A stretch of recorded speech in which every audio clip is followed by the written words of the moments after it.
হরে কৃষ্ণ। আজ 29শে চৈত্র 1432 ও 13ই এপ্রিল 2026 একাদশী বরুথিনী ও নীলের উপবাস। এই পবিত্র দিনে আমি শ্রীমদ্ ভাগবতম পাঠ করছি। আজ আমি পাঠ করছি শ্রীমদ্ ভাগবতমের চতুর্থ স্কন্দ দ্বিতীয় ভাগ পঞ্চবিংশতি অধ্যায় রাজা পুরঞ্জনের কাহিনীর শ্লোক 12 থেকে 13। হরে কৃষ্ণ কৃষ্ণ কৃষ্ণ হরে হরে, হরে রাম রাম রাম হরে হরে। ন সাধু, শ্লোক 12। ন সাধু মেনে তা সর্বাভূতলে যাবতী পুর কামানো কাময়মানো সৌ তস্য তস্য পোপত্যয়ে। অনুবাদ: রাজা পুরঞ্জনের হরে কৃষ্ণ। রাজা পুরঞ্জনের ইন্দ্রিয় সুখভোগের অন্তহীন বাসনা ছিল। তার ফলে তিনি সারা পৃথিবী ভ্রমণ করে এমন একটি স্থানের অন্বেষণ করেছিলেন যেখানে তার সমস্ত বাসনা পূর্ণ হতে পারে, কিন্তু তিনি তেমন কোনো স্থান খুঁজে পেলেন না। তাৎপর্য: মহান বৈষ্ণব কবি শ্রীল বিদ্যাপতি গেয়েছেন, তাতল সৈকতে বাড়ি বিন্দু সম সুতমিত রমণী সমাজে। আত্মীয় স্বজন ও বন্ধু বান্ধবদের নিয়ে ইন্দ্রিয় সুখভোগকে এখানে মরুভূমিতে এক বিন্দু জলের সঙ্গে তুলনা করা হয়েছে। মরুভূমির তৃষ্ণা নিবারণের জন্য সমুদ্রের প্রয়োজন, কিন্তু সেখানে যদি এক বিন্দু জল ঢালা হয় তাতে কী লাভ হয়?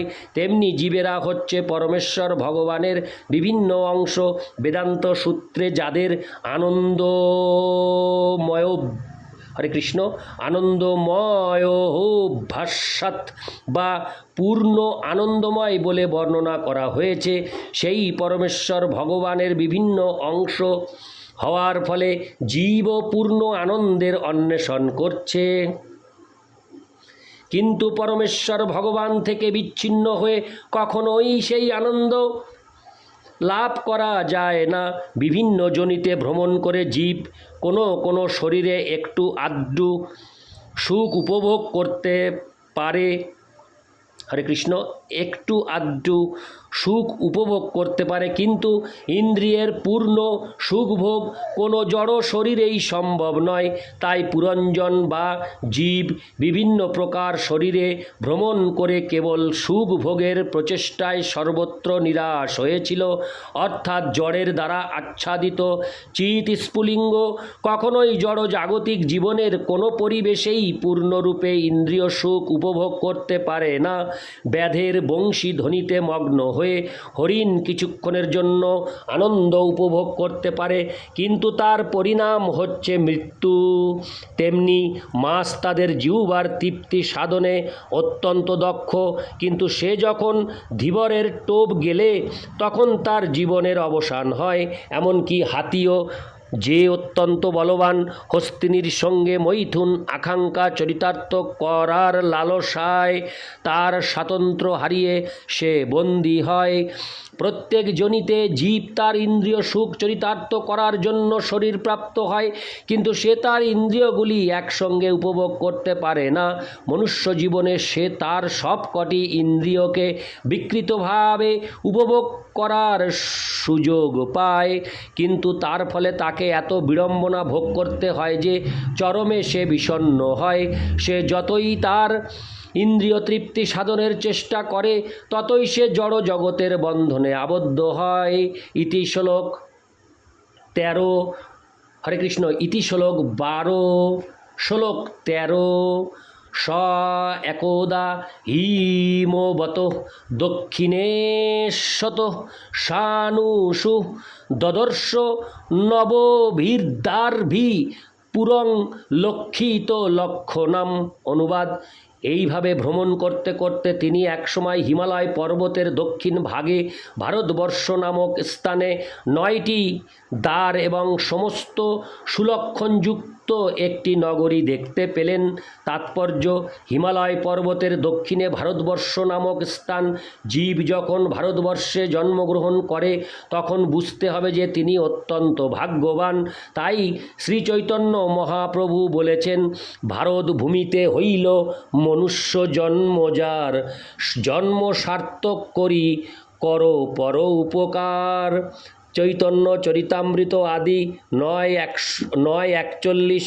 অতএব যারা এই ভারতবর্ষে মনুষ্য জন্ম লাভ করেন তারা জীবনের সমস্ত সুবিধা লাভ করেন।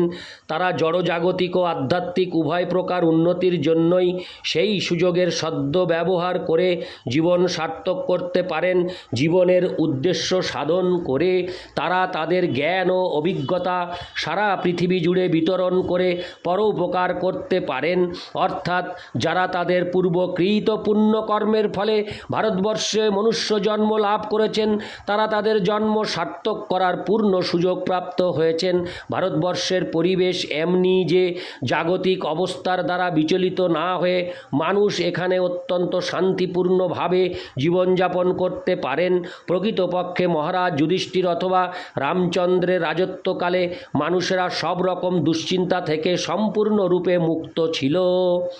তখন অত্যাধিক ঠান্ডা অথবা অত্যাধিক গরম কোনোটিই ছিল না। আধ্যাত্মিক আদি ভৌতিক ও আদি দৈবিক এই 3 প্রকার ক্লেশ সেই সময় ছিল না। কিন্তু এখন পৃথিবীর অন্যান্য দেশের তুলনায় ভারতবর্ষ কৃত্রিমভাবে দুর্দশাগ্রস্ত। কিন্তু এই সমস্ত জাগতিক দুঃখ দুর্দশা সত্ত্বেও এই দেশের সংস্কৃতি এমনই যে মানুষ অনায়াসে জীবনের চরম লক্ষ্য জড়জগতের বন্ধন থেকে মুক্তি লাভ করতে পারেন। তাই বুঝতে হবে যে পূর্বজন্মের বহু পুণ্যের ফলে হরে কৃষ্ণ ফলেই ভারতবর্ষে মনুষ্য জন্ম লাভ হয়।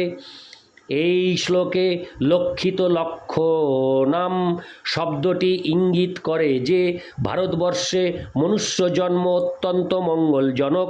বৈদিক সংস্কৃতি জ্ঞানে পূর্ণ এবং ভারতবর্ষে যারা জন্মগ্রহণ করেছেন তারা বৈদিক জ্ঞান এবং বর্ণাশ্রম ধর্ম নামক সংস্কৃতির পূর্ণ সুযোগ গ্রহণ করতে পারেন। বর্তমান সময়েও সারা পৃথিবীতে ভ্রমণ করার সময় আমরা দেখি যে অনেক দেশে মানুষদের জড়জাগতিক সব রকম সুবিধা রয়েছে কিন্তু পারমার্থিক উন্নতির কোনো সুযোগ নেই।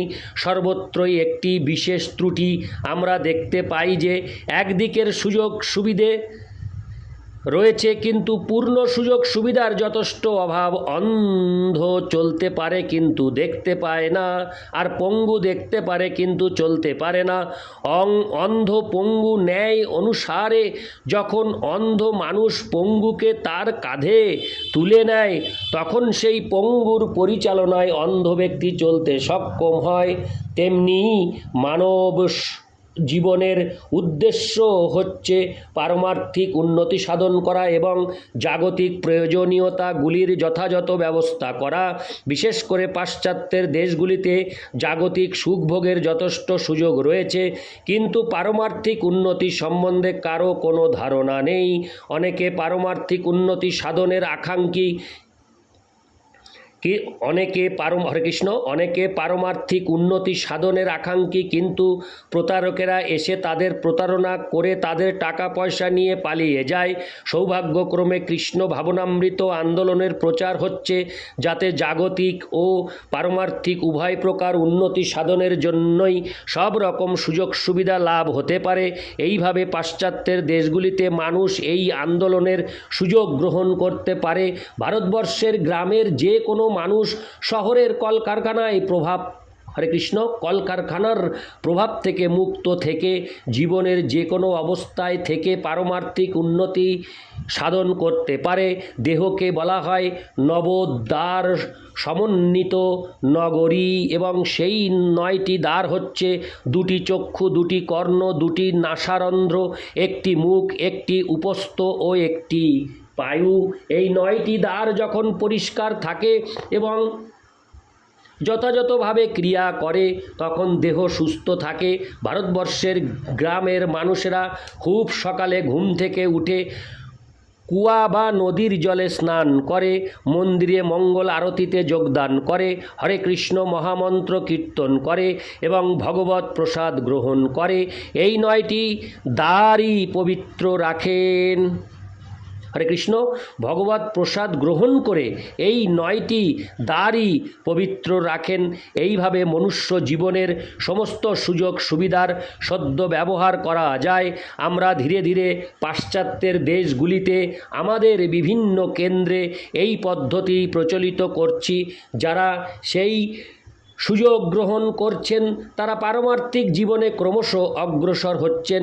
বর্তমান সময়ে ভারতবর্ষকে পঙ্গুর সঙ্গে এবং পাশ্চাত্যের দেশগুলিকে অন্ধের সঙ্গে তুলনা করা যেতে পারে। গত 2000 বছর ধরে ভারতবর্ষ বিদেশি শাসকদের অধীন ছিল এবং তাই তারা প্রগতি রূপ পা দুটি তার প্রগতি রূপ পা দুটি ভেঙে গেছে।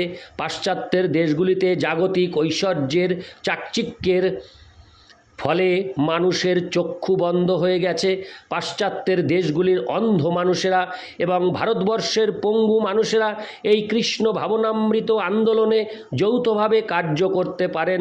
তাহলে ভারতের পঙ্গু মানুষেরা পাশ্চাত্যের সহযোগিতায় প্রকৃত প্রগতির পথে এগিয়ে যেতে পারবেন, আর পাশ্চাত্যের অন্ধ মানুষেরা ভারতের পঙ্গু মানুষদের সহায়তায় পরম তত্ত্ব দর্শন করতে পারবেন।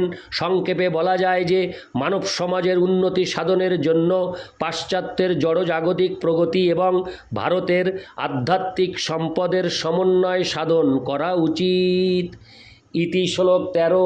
হরে কৃষ্ণ কৃষ্ণ কৃষ্ণ হরে হরে, হরে রাম রাম রাম হরে হরে। হরে কৃষ্ণ।